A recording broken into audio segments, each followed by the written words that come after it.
En 2017, la naissance du Bitcoin révolutionnait le monde de la finance. Pour la première fois, plus la peine de passer par une banque ou par un tiers pour échanger une monnaie. Tout cela grâce à la technologie de la blockchain qui permet de sécuriser et de décentraliser les échanges. Le succès est fulgurant et le Bitcoin voit sa valeur multipliée par 60 millions en 14 ans. Auriel Ohayon, bonjour. Vous êtes le PDG de Zengo. Cette entreprise propose un portefeuille sécurisé pour les crypto-monnaies et ces crypto-monnaies, après avoir atteint des sommets il y a un an, elles plongent. Ça fait très peur d'investir aujourd'hui dans ces devises. On est dans une phase de l'économie qui est problématique pour le secteur de l'investissement d'une manière générale. Il ne faut pas oublier que tous les secteurs de l'investissement sont touchés. Les actions, notamment toutes les actions high-tech qui ont plongé jusqu'à 80-90%, ont perdu de leur valeur.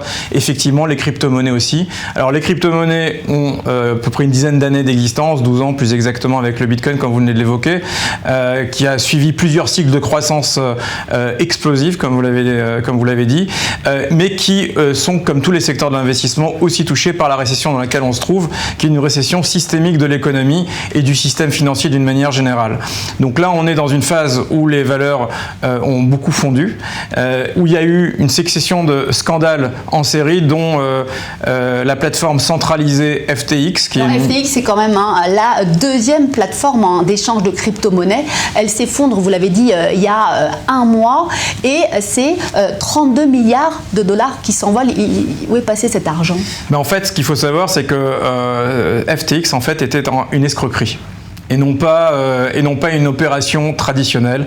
Les informations commencent à nous être révélées. Il n'y a pas encore eu de procès officiel et de condamnation, mais il y a suffisamment de faits qui ont été révélés pour comprendre que c'était une escroquerie. Alors une grande escroquerie, une escroquerie à grande échelle, qui a été opérée par son fondateur, Sam Bankman-Fried, une société qui est incorporée aux Bahamas, il ne faut pas l'oublier, donc qui était dans un territoire régulé de manière un peu plus inhabituelle, on va dire, mais qui a été opérée par quelqu'un qui avait une mauvaise intention, qui a effectivement pris les fonds des utilisateurs, l'argent des utilisateurs pour des fins, sur des placements extrêmement risqués, voire des placements personnels. Donc on parle du domaine, on est dans le domaine du criminel ici. Alors qu'est-ce qui se passe là? Qu'est-ce qui manque? De la régulation? Quel est le problème?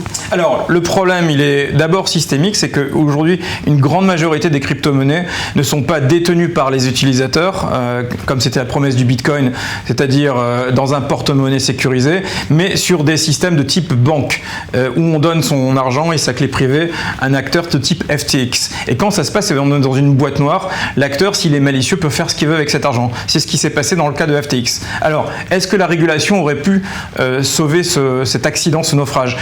Je ne le crois pas, parce qu'en fait, le territoire et l'industrie des crypto-monnaies sont déjà extrêmement régulés. Il y a d'ailleurs des acteurs très légitimes dans le secteur. Le problème, c'est qu'on avait en face de nous un acteur extrêmement malicieux qui a joué de toutes les règles, et d'ailleurs au passage ça ne touche pas que les crypto-monnaies, ça a débordé dans le monde du politique, dans le monde des médias, et on le trouve aujourd'hui dans le monde du divertissement où il y a plusieurs acteurs et sportifs de haut niveau qui étaient aussi impliqués. Oui, alors il y a des enquêtes en cours, ces scandales, est-ce qu'ils ont affecté votre entreprise? Est-ce que les clients ils sont partis tout simplement quand ils ont vu la chute des cours? Alors évidemment il y a une perte de confiance majeure dans cette industrie, il faut appeler un chat un chat. On est dans une phase de récession aiguë, et donc il y a beaucoup de gens qui s'apprêtaient à rentrer dans ce secteur-là qui n'ont plus envie, et à juste titre, ils ont raison, ils ne devraient pas y rentrer, c'est pas le moment. Ceci dit, il y a encore beaucoup de gens qui continuent de construire des services dans les crypto-monnaies, on en fait partie. Qu'est-ce qui s'est passé? C'est effectivement, l'argent qui était sur FTX, il est soit bloqué, soit perdu. On ne sait pas encore exactement où se trouve l'argent, mais il est impossible de le déplacer, de le bouger, d'y accéder. 40 milliards de dollars, comme vous l'avez précisé. En revanche, il y a d'autres sociétés qui opèrent, qui elles ne sont pas des sociétés criminelles, mais les utilisateurs cherchent à regagner le contrôle sur leurs fonds et donc à les déplacer vers des portefeuilles sécurisés. Et donc on est l'une des sociétés qui a bénéficié dans ces derniers temps d'une vague de nouveaux utilisateurs qui provient de ces services-là, les Coinbase, les Binance, les Kraken, etc., etc.